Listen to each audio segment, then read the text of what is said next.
नमस्कार विद्यार्थी मित्रांनो, मी ऑफिसर या एज्युकेशन चॅनलमध्ये तुम्हा सर्वांचं स्वागत आहे। सीसॅटची तयारी करण्यासाठी आजचा आपला टॉपिक असणार आहे डायस। डायसलाच आपण मराठीमध्ये म्हणतो घन किंवा फासा। लहानपणी आपण सापशिडी खेळायचो। सापशिडी खेळताना जो आपण वापरायचो, ज्याला आपण फासा म्हणायचो, त्यालाच इंग्लिशमध्ये डायस म्हणतात। तर आता वेळ न दवडता आपण आपल्या ॲक्च्युअल लेक्चरला सुरुवात करू। मित्रांनो, डायस म्हटलं की डायसला घनाला 6 बाजू असतात। या घनाचे ॲक्च्युअली 2 प्रकार पडतात। एक असतो स्टँडर्ड डायस, दुसरा असतो ऑर्डिनरी डायस। स्टँडर्ड डायस आणि ऑर्डिनरी डायस। स्टँडर्ड डायस म्हणजे काय असतं ॲक्च्युअली की त्याच्या विरुद्ध बाजूंची बेरीज, त्याच्या विरुद्ध बाजूंच्या अंकांची बेरीज ही 7 असते। म्हणजेच काय असणार, 1च्या विरुद्ध 6 असणार आणि त्यांची बेरीज असणार 7। ओके, तसंच 2च्या विरुद्ध असणार 5 आणि त्यांची बेरीज होणार 7। म्हणजे हे फिक्स असतं की परस्पर विरुद्ध बाजूंची बेरीज ही 7 येणारच। त्याच पद्धतीने 3च्या विरुद्ध 4 असणार 7। तुम्हाला आता समजलं असेल, हा स्टँडर्ड डायस म्हणजे हा तोच डायस की जो आपण लहानपणी सापशिडी खेळताना वापरत होतो। ओके, आणि ऑर्डिनरी डायस म्हणजे काय असतं की हे बनवणाऱ्यावरती डिपेंड असतं की कोणती बाजू कशी। काही वेळेला कलर असतात, काही वेळेला सिम्बॉल देतात बाजूंच्या ह्याच्यावरती, काही वेळेला नंबर देतात। मग हे फिक्स सांगू शकत नाही आपण की या बाजूच्या विरुद्ध काय येईल। ओके, तर म्हणजेच काय असणार आहे, 1 असेल तर 1च्या विरुद्ध 2 येईल, 3 येईल, 4 येईल, म्हणजे काही येऊ शकतं, किंवा सिम्बॉल येऊ शकतात, किंवा अल्फाबेट्स येऊ शकतात, किंवा कलर येऊ शकतात। ओके, तर आता आपल्याला समजलेलं आहे की स्टँडर्ड डायस म्हणजे काय आणि ऑर्डिनरी डायस म्हणजे काय। मोस्टली आपल्याला ऑर्डिनरी डायसवरतीच क्वेश्चन पडतात। ओके, तर चला आपण पुढे बघू। आता आपण डायसचे 2 प्रकार बघितले, पण आता डायस म्हणजे ठोकळा हा परत 2 पद्धतीत डिवाइड होतं। याचं एक असतो की बंद ठोकळा। ओके, म्हणजे तुम्हाला ॲट अ टाईम त्याच्या 3च बाजू दिसणार। आणि दुसरा ठोकळा डायस जो असतो त्याच्या आपल्याला 6 बाजू दिसतात। ओके, आणि ज्या ठोकळ्याच्या आपल्याला 3च बाजू एका वेळी दिसू शकतात त्याला म्हणतात क्लोज डायस, म्हणजे तो बंद असणार। आणि दुसरा असतो ओपन डायस की ज्याच्या आपल्याला 6 बाजू दिसतात। तर क्लोज डायसचं चित्र बघा कसं आहे, असं की तुम्हाला ॲट अ टाईम 3च दिसणार। आणि ओपन असणार की त्याच्या 6च्या 6 बाजू दिसणार। म्हणजे जो क्लोज आहे त्याला कापून उघडलेला आहे आणि त्याला ओपन केलेलं आहे, म्हणून त्याला म्हणतात ओपन डायस। आणि याच्यामध्ये आणखीन एक गोष्ट लक्षात ठेवायची असते की तुम्हाला ज्या वेळेला 3 बाजू दिसतात, आता इथे तुम्हाला दिसते की क्लोज डायसमध्ये 4 दिसत आहेत डॉट, परत 2 दिसत आहेत, 1 दिसत आहेत। याचा अर्थ असा असणार आहे की 4च्या विरुद्ध बाजूला 2 नसणार आहे आणि 1 नसणार आहे, कारण ते 4 या बाजूसोबत तुम्हाला दिसत आहेत। ओके, ही गोष्ट लक्षात ठेवायची। ओके, चला पुढे बघू आता। तर मित्रांनो, आज आपण ओपन डायस शिकणार आहोत आणि पुढच्या लेक्चरमध्ये भाग 2 मध्ये आपण क्लोज डायस कव्हर करणार आहोत। ओके, तर आपण याच्यामध्ये काही प्रकार आहेत, टाईप 1, 2 असे आपण केलेले आहेत की जेणेकरून त्यावरून आपल्याला थोडे शॉर्टकट ट्रिक्स तयार होतात की त्यावरून आपल्याला कळतं की कोणत्या बाजूच्या विरुद्ध कोणती बाजू असू शकते। ओके, तर आता आपण ओपन डायसला सुरुवात करू आणि त्यामधला टाईप 1 बघू। आता तुम्हाला इथे ओपन डायस दिसतोय, त्याच्या बाजू 6 दिलेल्या आहेत आणि यावरून तुम्हाला सांगतात की कोणत्या बाजूच्या विरुद्ध कोणती बाजू आहे। किंवा कधीकधी असं करतात की हा ओपन डायस देतात आणि त्याच्यावरून तयार होणारे ठोकळे जे आहेत ते ओळखायला लावतात, किंवा तयार न होणारे ठोकळे ओळखायला लावतात। मग याच्यामध्ये कसं असतं की ज्या बाजूच्या विरुद्ध बाजू जी येते ती एकत्र दिसली तर ते तयार नाही होणार। बरोबर, क्वेश्चन सॉल्व करताना तुमच्या ते लक्षात येईलच। आता आपण बघू की या प्रकारमध्ये कशाच्या विरुद्ध कोणती बाजू येते। तर यामध्ये बघा, यामध्ये घेताना पहिल्यांदा जो उभा कॉलम आहे तो पहिला घ्यायचा मेन, आणि त्याच्यामध्ये अल्टरनेट घ्यायचं, एक आड एक घ्यायचं।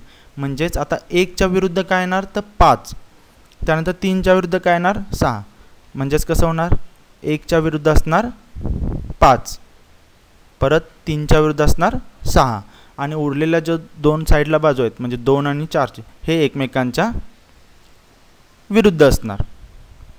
ओके, म्हणजेच काय होणार आहे, जर याचा आपण ठोकळा बनवला तर 2 आणि 4 ह्या एकत्र दिसणार नाहीत. जर तुम्हाला 2 दिसत असेल तर त्याच्या पाठीमागच्या बाजूला 4 असणार आहे. ओके, तर आता आपण बघू पुढचा टाईप. तर आता टाईप 2 मध्ये काय होणार आहे बघा, की सेम पहिला उभा तुमचा कॉलम घ्यायचा, म्हणजे ते 2 3 4 5 हे कन्सिडर करायचं. याच्यामध्ये काय येणार तर अल्टरनेट घ्यायचं, हे फिक्स लक्षात ठेवायचं. मग काय येणार की 2च्या विरुद्ध येणार 4, 3च्या विरुद्ध येणार 5. ओके, आणि 1च्या विरुद्ध काय येणार तर 6. ओके, हा झाला आपला टाईप 2. म्हणजे तुम्हाला अशा प्रकारचे ते एक्झाम्पलमध्ये देऊ शकतात आणि तुम्हाला सांगू शकतात. ओके, आता आपण बघू टाईप 3. टाईप 3 मध्ये पण सेम, 1च्या विरुद्ध काय येणार तर 4. ओके, 3च्या विरुद्ध काय येणार तर 6. ओके, आणि आता 2च्या विरुद्ध राहिलेल्या जे आहेत 2च्या विरुद्ध काय येणार तर 5. ओके, आता बघू आपण टाईप 4. ओके, टाईप 4 मध्ये पण काय होईल, 1च्या विरुद्ध येणार 4. ओके, 3च्या विरुद्ध येणार 5 आणि 2च्या विरुद्ध येणार 6. ओके, चला तर मग आता बघू टाईप नंबर 5. आता याच्यामध्ये पण सेम सुरुवात करायची पहिल्यापासून, त्याच्यानंतर एक सोडून दुसरा घ्यायचा, म्हणजे 1 नंतर 3 घेणार, म्हणजे 1च्या विरुद्ध येणार 3. ओके, आता परत 2 सोडून द्यायचं, आता परत 4चं घ्यायचं, 4च्या विरुद्ध येणार 6. ओके, आणि जे पहिल्या ह्याच्यामध्ये राहिलेला 2 आणि दुसऱ्या ह्याच्यामध्ये राहिलेला 5 हे येणार एकमेकांच्या विरुद्ध. ओके, म्हणजेच काय होणार 2च्या विरुद्ध येणार 5. ओके, तर चला बघू आपण टाईप नंबर 6. आता या टाईपचे क्वेश्चन आयोग जास्त करून विचारण्याचे चान्सेस आहेत, कारण हे थोडं दिसायला पण कॉम्प्लिकेटेड दिसतं, इमॅजिन करण्यासाठी पण थोडं कॉम्प्लिकेटेड वाटतं. ओके, तर हे पण एकदम सोपं आहे, आपण आधी ते समजून घेऊ. याच्यामध्ये पण तुम्हाला सांगितलं तसं पहिल्यांदा उभं धरायचं, उभं धरलं तर काय 1 3 5, मग 3 मध्ये सोडून द्यायचं, 1च्या विरुद्ध येणार 5. बरोबर, आता आडवं पकडलं तर 3 परत मध्ये सोडून द्यायचं, म्हणजे येणार 2च्या विरुद्ध येणार 4. ओके, आणि आता राहिलेलं 3 आणि जे बाकीचे त्रिकोण आहेत यांची मिळून एक बाजू तयार होणार. घनाला तर 6च बाजू असणार आहे, म्हणजे जे त्रिकोण आहेत अधिकचा, बरोबर, स्टार, वजा यांचं मिळून एक बाजू तयार होणार. ओके, आणि ती असणार आहे 3च्या विरुद्ध. ओके, चला मग आपण बघू 7. आणि विद्यार्थी मित्रांनो, हे तुम्ही व्हिडिओ पॉज करा, थोडं समजून घ्या आणि याच्या नोट्स बनवा. हे डायग्राम कशा असतात, याच्या विरुद्ध बाजू काय होते, हे एकदा डोक्यामध्ये फिक्स करा. तुम्हाला पाठ करण्याची काही गरज नाही आहे याच्यामध्ये, हे सर्व तुम्हाला इमॅजिन होऊन जाईल. Okay, type number 7. तर यामध्ये पण काय करणार, पहिल्यांदा तुम्ही उभा कॉलम घेणार, ज्याच्यामध्ये 1 3 5 आहेत, 3 मध्ये आहे म्हणजे 1 आणि 1च्या विरुद्ध काय येणार तर 5 येणार. ओके, आणि आता परत आडवा घेणार, सेम याच्यामध्ये पण 3 मध्ये आहे, मग 2च्या विरुद्ध येणार 4. ओके, आणि जो मधला 3 आहे त्याच्या विरुद्ध काय येणार तर जे बाकीच्या आहेत ते. ओके, ओके, तर मित्रांनो यामध्ये तुम्ही लक्षात ठेवा की जो छोटे छोटे चौकोन जे आहेत त्याच्यापासून जो एक बाजू तयार झाली ती कशी बाजू तयार झाली याकडे तुम्ही थोडं लक्ष द्या, कारण यावरती क्वेश्चन पडण्याचे चान्सेस आहेत अशा टाईपवरती. ओके, तर आता आपण बघू टाईप 8. ओके, तर यामध्ये पण सेम पहिला उभा घेणार तुम्ही, जसे की आता तुम्हाला हे पाठच झालं असेल आता की 1च्या विरुद्ध 3 येणार आहे. ओके, 2च्या विरुद्ध 4 येणार आहे, आणि आता जे प्लस आणि बरोबर यांची एक बाजू तयार होणार. आणि कारण बघा उभ्या तर 4च बाजू आहेत, आणि म्हणजे बाजूबाजूच्या जे दिलेत प्लस आणि बरोबर यांची एक बाजू तयार होईल, आणि वजा आणि स्टार यांची एक बाजू तयार होईल. ओके, तर हे 2चे विरुद्ध 4 येणार आहे, आणि या एक बाजू तयार होतील इक्वल टू, आणि प्लसच्या विरुद्ध असणार आहे स्टार आणि वजा. ओके, हे पण तुम्ही लक्षात थोडं लक्ष द्या याच्याकडे की या बाजू तयार कशा झालेल्या आहेत. ओके, तर मित्रांनो ओपन डायसमध्ये आपण 8 टाईप बघितलेले आहेत. आता आपण याच्यावरती थोडे क्वेश्चन्स बघू की जेणेकरून तुम्हाला थोडी आयडिया येईल की हे इम्प्लिमेंट कसं करायचं. ओके, आणि तुम्ही आता झालेल्या STI आणि PSIमध्ये बघितलं असेल की ठोकळ्यावरती क्वेश्चन पडलेले आहेत, पण ते जे क्वेश्चन पडले ते क्लोज डायसवरती आहेत. ओके, क्लोज ठोकळा होता तो. त्यामुळे आता असे चान्सेस आहेत की येणाऱ्या एक्झाममध्ये तुम्हाला ओपन डायसवरती क्वेश्चन पडण्याचे जास्त चान्सेस आहेत. आपण श्युअरिटी देऊ शकत नाही, पण चान्सेस आहेत की त्याच्यावरती पडतील. तर चला मग आता आपण याच्यावरचे क्वेश्चन बघू.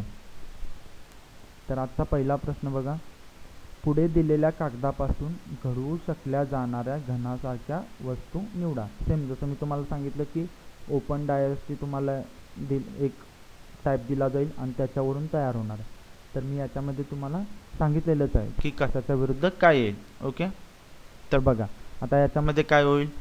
पहिल्यांदा मी सांगितलं तसं तुम्हाला जो उभा आहे कॉलम तो पहिला कन्सिडर करायचा. ओके, त्याच्यामध्ये पहिला तर आहे रिकामाच. मग रिकामाच्या विरुद्ध कोणता येणार तर की ज्याच्यामध्ये छोटा सर्कल आहे तो. ओके, आणि जो पहिला रिकामाच्या खाली आहे त्याच्या विरुद्ध काय येणार की तो शेवटचा रिकामा आहे तो. आणि ज्या बाजूला दोन आहेत थोड्याशा अधोरेखित केलेल्या आहेत अर्धी अर्धी बाजू, त्या एकमेकांच्या विरुद्ध येणार. ओके, आता याच्यावरून काय सांगितलेलं, मी आधी काय सांगितलेलं की ज्या बाजू विरुद्ध आहेत त्या एकत्र दिसता कामा नये. जर त्या दिसल्या तर तसा घन तयार होणार नाही. ज्यावेळी आपण ह्या ओपनचा क्लोज करू त्यावेळेला विरुद्ध बाजू दिसणार नाहीत. ओके, मग तुम्ही आता क्वेश्चनमध्ये बघाल तर तुम्हाला आयडिया आलेलीच आहे. जर तुम्ही पर्याय क्रमांक 4 बघाल तर त्याच्यामध्ये ज्या अर्ध्या बाजू अधोरेखित केलेल्या होत्या त्या एकत्र दिसत आहेत की ज्या विरुद्ध असायला पाहिजे होत्या. म्हणजे पर्याय क्रमांक 4 हे येणार नाही. मग यावेळेला तुम्ही काय कराल की डायरेक्ट तुम्ही पर्याय बघाल. पर्यायामध्ये जिथे जिथे 4 येते तो पर्याय येणार नाही. मग तुम्ही बघाल तर पर्याय क्रमांक 2, 3 आणि 4 याच्यामध्ये येतोय. हे एक ट्रिक आहे की पर्याय कसे एलिमिनेट करायचे. एलिमिनेशन रूल हा तुमच्या एक्झाममध्ये खूप महत्त्वाचा आहे. कारण काय वेळेला जास्त कॅल्क्युलेशन करण्यापेक्षा एलिमिनेशन तुम्हाला खूप इम्पॉर्टंट असतं. ओके, तर पर्याय क्रमांक 4 येत नाही. म्हणजे याचं उत्तर काय असणार आहे तर पर्याय क्रमांक 1. ओके, तर या बाजू विरुद्ध येऊ शकत नाहीत, त्यामुळे पर्याय क्रमांक 1 येणार, ज्याचं उत्तर असणार आहे 1 आणि 3. आता मी सांगतो तुम्हाला मित्रांनो 1 आणि 3 कसं येते. आता बघा पर्याय क्रमांक म्हणजे 1 मध्ये काय दिले डायग्राम क्रमांक 1 मध्ये की एक अधोरेखित बाजू आहे बरोबर. त्या अधोरेखित बाजूच्या विरुद्ध बाजूला काय असणार आहे तर सेम तशीच बाजू जी अधोरेखित असणार आहे ती. आणि जे दोन कोऱ्या बाजू दिसत आहेत त्या बघा, तुमच्या कोऱ्या बाजू एका कोऱ्या बाजूच्या विरुद्ध एक कोरी बाजू असणार आहे. ओके, आणि जी समजा वरची एक कोरी बाजू आहे त्याच्या खाली काय असणार आहे तर तो छोटा सर्कल जो आहे ती बाजू असणार आहे. म्हणजे एक जी आहे ती डायग्राम तुमची तयार होऊ शकते. आणि 3 मध्ये बघाल तर 3 आणि 1 सेमच आहे, फक्त ते ठोकळा फिरवलेलं आहे. त्यामुळं 1 समजलं त्याला 3 पण समजणारच आहे.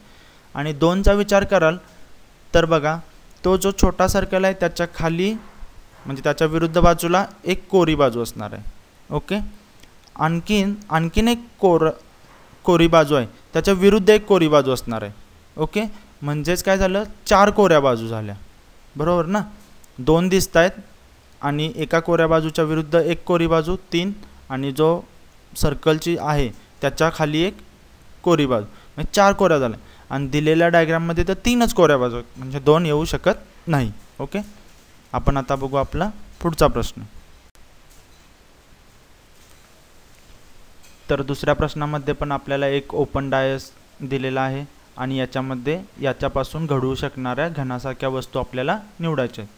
तर बघू आपण हा प्रश्न आपण कसा सोडवू शकतो. ओके, तर सेम आपण पहिल्यांदा उभा घेणार. जो डॉट सर्कल आहे भरीव त्याच्या विरुद्ध काय येणार तर कोरी बाजू आहे ती येणार बरोबर. आणि जर आडवं धरलं तुम्ही तर आडव्या याच्यात काय येणार की कोऱ्या बाजूच्या विरुद्ध कोरीच बाजू येणार. ओके, आणि जो मधला आहे ज्याच्यामध्ये एक छोटा स्क्वेअर आहे जो भरीव आहे काळा त्याच्या विरुद्ध काय येणार तर जे बाकीचे त्रिकोण आहेत ते येणार. पण त्या त्रिकोणपासून पण जी बाजू तयार होणार आहे त्याच्यामध्ये पण जे दोन त्रिकोण आहेत ते कसे असणार आहेत तर भरीव असणार आहेत, आणि दोन त्रिकोण म्हणजेच अर्धी बाजू भरीव असणार आहेत, आणि दोन त्रिकोण कोरे आहेत म्हणजे अर्धी बाजू कोरी असणार आहे. ओके, हे तर आपल्याला एवढं ओपन डायस बघून समजलेलं आहे. ओके, तर बघा हे मी इथं दाखवलेलं आहे कसं होणार आहे ते. ओके, तर आता आपण पर्यायमध्ये बघू कसं. आता पर्यायमध्ये बघा तुम्ही पर्याय क्रमांक डायग्राम ए बघा. तर ए मध्ये बघा की एक भरीव त्रिकोणपासून जी तयार होते ती एक बाजू आहे, आणि त्याच्याबरोबर आपल्याला एक डॉट सर्कलवाली दिलेली आणि एक कोरी आहे. तर आता बघा ते भरीव जो आहे त्रिकोणची बाजू त्याच्या विरुद्ध काय असणार आहे तर भरीव चौकोनची बाजू असणार आहे. ओके, पण ती दिसत नाही म्हणजे पहिली बरोबर आहे, आणि जे डॉट आहे त्याच्या विरुद्ध कोरी असणार आहे, आणि एक जी कोरी दिली त्याच्या विरुद्ध कोरी असणार म्हणजे ए येऊ शकतं. आता बी बघितलं तर बी मध्ये बघा जे भरीव त्रिकोणपासून तयार होणारी बाजू आहे त्याच्या विरुद्ध बाजू जी असणार आहे तीच आपल्याला त्याच्या लगतची बाजू दाखवलेली आहे. मग आपल्याला माहित आहे की जी विरुद्ध बाजू असते ती लगत येऊ शकत नाही, म्हणून पर्याय बी येऊ शकणार नाही. आता सेम सी बघा, म्हणजे पर्याय ए येऊ शकतं, बी नाही येऊ शकत, म्हणजे पर्याय एक कट झालेला आहे. आता आपण सी बघू. तर सी मध्ये बघा परत त्या त्रिकोणपासून तयार झालेली एक बाजू आहे, त्याच्या विरुद्ध कोणती असणार तर भरीव चौकोनवाली बाजू. ओके, आणि जी दोन कोऱ्या बाजू दिलेल्या आहेत त्यातल्या एका कोऱ्या बाजूच्या विरुद्ध एक कोरी बाजू असणार आहे, आणि एका कोऱ्या बाजूच्या विरुद्ध सर्कल भरीववाली असणार आहे, म्हणजे सी पण येऊ शकते.